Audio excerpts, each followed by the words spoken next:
On top of new developments out of Berrien County this afternoon on a big story we have been following all week long. It surrounds a woman who spent Christmas in jail after she swore in a county building.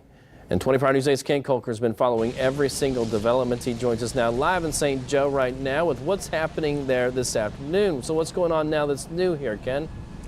Yeah, Brett, I'm right outside the Berrien County Circuit Courthouse, which is right down the street from the Berrien County Jail, where LaRue Ford, who is 49 and has never been in trouble before, has no criminal record. She's been locked up since December 18th. Now, she's accused of using profanity in the clerk's office at District Court in Niles, which is on the other side of the county.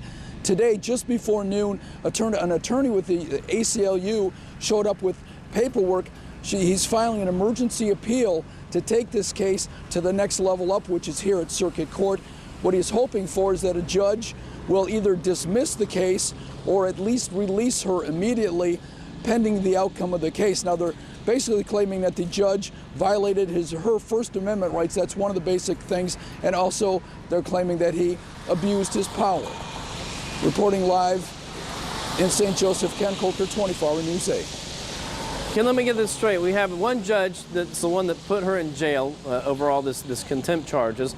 Then the ACLU is trying to get another judge that's part of another court system to take a look at this and overrule the original judge, Judge Wiley, right?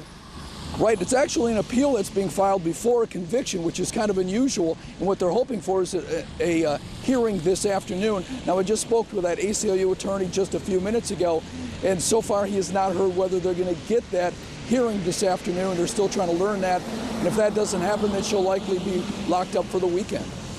This basically amounts to just a request then. They're just asking another judge to listen to this whole situation, right? There's no guarantee they'll get to talk to anybody. There is no guarantee of that. It could very well be that the judge here doesn't think he has jurisdiction to overrule the district court judge, in which case then they'd have to likely take it back to the district judge, Dennis Wiley.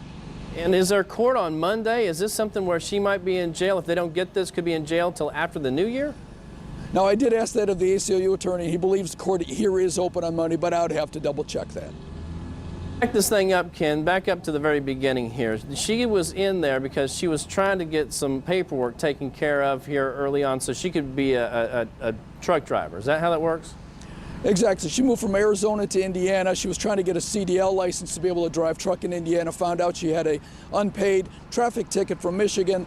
She thought she had cleared that up, paid the fine, paid a $10 fee to expedite it, but then there was some confusion.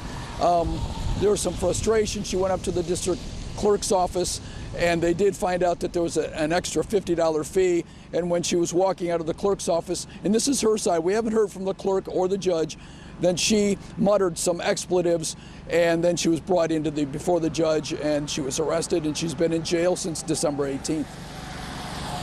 Ken, the biggest question that so many people have been asking here is there something more to this? Did she do something more than just mutter under her breath a couple curse words, or is this pretty much all it is?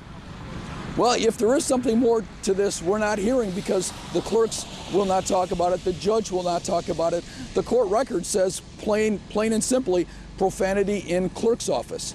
It doesn't say anything about in front of the judge. If it had been in front of the judge could automatically found her in contempt of court, convicted her on the spot, and locked her up on the spot. Instead, there has to be a hearing. This has to be adjudicated. She's got a chance to defend herself. One last thing here, Ken. Why have you not been able, or why has the judge not been willing to talk to us about this whole thing? Well, they're saying that he can't talk about it and they can't talk about it because it's a pending case. I mean, it's pretty much the standard response you get in a case like this. All right. Well, we'll keep you on top of this one. Thank you, Ken. We appreciate you live in St. Joe.